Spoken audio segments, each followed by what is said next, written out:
খুব সূক্ষ্ম এক্সারসাইজ, কিন্তু এটার মাধ্যমে আমাদের কি হচ্ছে, পুরো ডান দিকে যখন করলাম ডান দিকের অর্গানগুলো চাপ করলো, আবার বাঁ পায়ে যখন করছি বাঁ দিকে পেটেও কিন্তু এতে চাপ পড়ছে।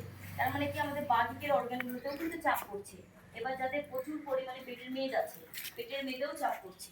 তাই আমাদের কিন্তু এটা যাদের ডায়াবেটিসের লক্ষণ আছে, যাদের ডায়াবেটিস আছে, সেটাও কিন্তু অনেকটা কিন্তু আস্তে আস্তে এই সুগার, আমাদের ইনসুলিন কিন্তু অটোমেটিক ভাবে প্যানক্রিয়াসে যে চাপ পড়বে, অটোমেটিক ভাবে ইনসুলিনটা বেরোতে থাকবে। তাই এগুলো কিন্তু সূক্ষ্ম ব্যায়ামের মধ্যেও কিন্তু খুব ভালো আসন। চলো তো আগে এভাবে ধরো, করে নাও, বাচ্চার মতন করে নাও, এভাবে স্ট্রেচিংটা করো। পাটাকে পুরো দেখো, নিজেরা যতটা পারবে সাইডে যাও, যাও দোলাও, এইভাবে এটা দোলাও পুরো দিয়ে এভাবে। দেখো হাঁটুর মাথায় যারা চুমু খেতে পারছো, তার মানে বুঝতে পারবে যে আমাদের যাদের হিপ খাই প্রচুর পরিমাণে একলা, তাহলে কিন্তু মাথাটা এই যে এভাবে নিয়ে আসতে পারবে না। এই জায়গাটা যাদের পেটে মেদ আছে, তার মানে কি এই জায়গাটা এত ইজি হবে না। এগুলো প্রতিদিন যত করবে নিজেরাই বুঝতে পারবে যে কতটা বডি স্ট্রেচিংটা ভালো হয়েছে, ফ্লেক্সিবিলিটি বেড়েছে। চলো বক্রা আসন, ডান পাকে ভাঁজ করবো। যাদের ডায়াবেটিস আছে তাদের জন্য এই আসন খুব খুব ভালো আসন। তারা প্রতিনিয়ত যদি সকাল বিকেল দুবেলা করতে পারে, এই বক্রাসনের মাধ্যমে সুগারের লেভেল অনেকটা নিয়ন্ত্রণে থাকবে। প্রথমে আমি ডান পা ভাঁজ করেছি, ডান হাত পেছনে রাখছি। সবাই ডান হাত সবাই সবার পেছনে রাখো। দিয়ে এবার বাঁ হাতকে এই বুকের ভেতর দিয়ে নিয়ে গিয়ে এই হাঁটু ধরবো, আর মাথাকে কি করছি পুরো একদম ডান দিকে রাখছি। কোমরে কিন্তু প্রচুর দেখো একটা মোচড় লাগছে, কোমর পুরো টুইস্ট হয়েছে, কোমরে যত চাপ পড়ছে, ডান দিকে পুরো পেটে যে আমাদের চাপ পড়েছে, অর্গানগুলোতেও চাপ পড়ছে। চলো থাকবে এভাবে 1 2 3 4 5 6 7 8 9 10। ছেড়ে দাও।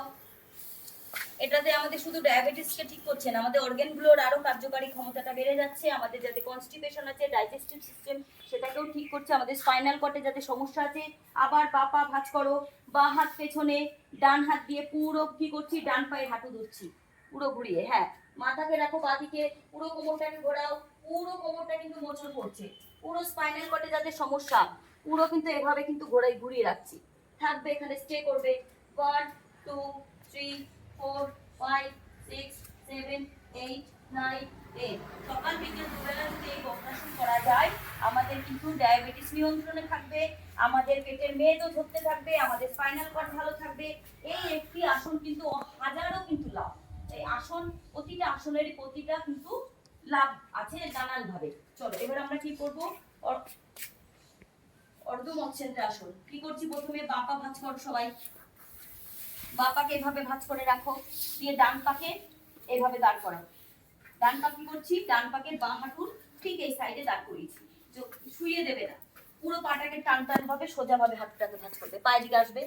হ্যাঁ, যতটা যাচ্ছে, প্রথম অবস্থায় দেখা গেল অনেক হবে না, যা যতটুকু যাচ্ছে সে ততটুকুই করবে। তার মানে এটা আমার ডান পা, ডান হাত কোমরে রাখবো, ডান পা ভাঁজ করেছি, ডান হাত কোমরে দিয়ে এবার কি করব, বাঁ হাত দিয়ে এইভাবে ঘুরিয়ে পায়ের অ্যাঙ্কেল ধরবো, আর মাথাটা আবার কি করছি, পুরো ডান দিকে ঘুরিয়ে দিচ্ছি। এটাও কিন্তু আমাদের ডায়াবেটিসকে নিয়ন্ত্রণে রাখবে। কোমর, যাদের কোমরে ব্যথা, সাইড ফ্যাট যাচ্ছে, আমাদের মেরুদণ্ড স্পাইনাল কর্ডের সমস্যাও কিন্তু যাচ্ছে, থাকবে। যতটা পারবে নিজেরা কোমরকে ঘোরাও, মোচড় দাও।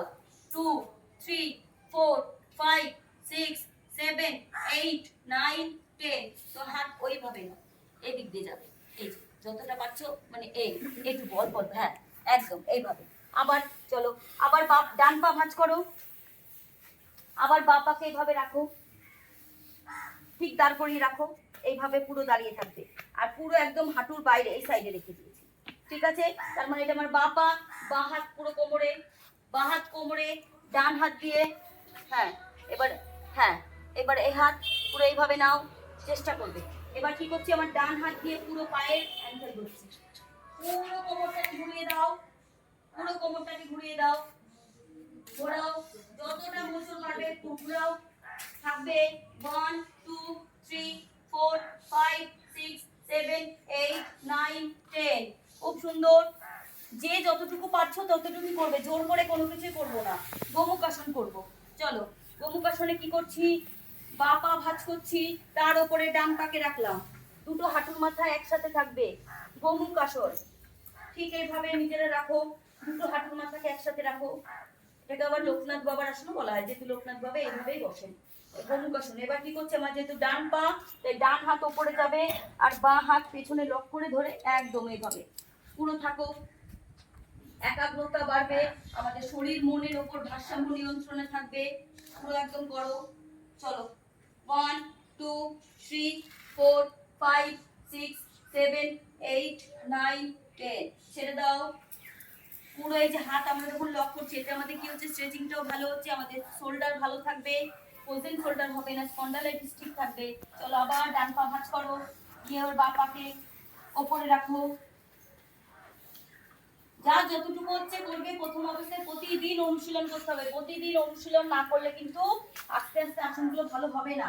তাই প্রতিদিন অনুশীলনের মাধ্যমে আমাদের আসনের লাভগুলো পেতে হবে। এবার বাঁ হাত উপরে যাচ্ছে, চলো এবার বাঁ হাত উপরে গিয়ে এই ডান হাত দিয়ে এভাবে লক করে দিচ্ছি পুরো। 1 2 3 4 5 6 7 8 9 10, ছেড়ে দাও। চলো প্রতিদিন যে আসনগুলো করলাম, এই আসনগুলো আমরা যদি প্রতিদিনই করতে পারি কম বেশি, তাহলে কিন্তু আমাদের শরীরের সমস্যাগুলো কিন্তু আস্তে আস্তে বেঁচে থাকবে, আমরা অনেকটা অংশে ভালো থাকবো। আসন আমাদের কিন্তু খুব দরকার, আর পারফেক্ট করতে হবে। যাদের হাত আসছে না, পা আসছে না, যেহেতু তার মানে বুঝতে হবে বডি স্টিফনেস আছে, বডি শক্ত হয়ে রয়েছে, আড়ষ্ট হয়ে রয়েছে, ফ্লেক্সিবিলিটি বাড়াতে হবে।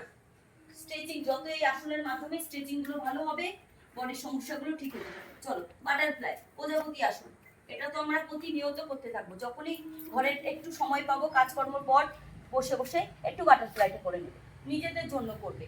এটার জন্য কোনো সময় কিন্তু বেছে নিতে হবে না কাউকে, যখনই সময় পাবে বাটারফ্লাই বাড়ির ঘরে বসে বসে, সোফা পেয়েছো, সোফা খাট, একটু বসে বসে বাটারফ্লাইটা করে নেবে। বাটারফ্লাই, একটু প্রজাপতি আসন, তিতলি আসন বলা হয়। এটার মাধ্যমে আমরা এই যে আমাদের ফ্লেক্সিবিলিটি বাড়ছে, স্ট্রেচিংটা ভালো হচ্ছে, পেলভিক মাসেলকে স্ট্রং রাখে। চলো এভাবে আমরা কি করছি, এভাবে পুরো চাপবো। আবার নাও, দুটো হাঁটুর মাথাকে একসাথে করো, পুরো এই যে চাপছি, করো। 1, আবার কাছে নিয়ে আসো, দুটো হাঁটুর মাথা একসাথে করো। এই 2, এভাবে চাপো। যাদের নামছে না, হাঁটু একদম লেগে যাবে, যাদের এইভাবে শক্ত হয়ে রয়েছে, তারা এইভাবে বাউন্স করবে, যত এইভাবে চাপবে, প্রেসার দেবে, তত কিন্তু আস্তে আস্তে নামতে থাকবে। চলো আবার 3, পুরো এভাবে চাপো। 4 5 6 7 8 9 10, ছেড়ে দাও। এবার কি করব আমরা, এভাবে হাত দিয়ে ধরো, লক করে ধরো, আস্তে আস্তে মাথাটাকে নামাও, দেখো কতটা লাগাতে পারছো। 1, চলো লাগাও। 2, মাথাটাকে আগে মানে নিচু করবে না। যাদের ঘাড়ে ব্যথা আছে প্রচুর পরিমাণে, তারা একটু থেমে যাও, যাদের নেই তারা আস্তে আস্তে করো। এইভাবে কি করছে, আমার বডি কিন্তু পুরো আগে যাচ্ছে,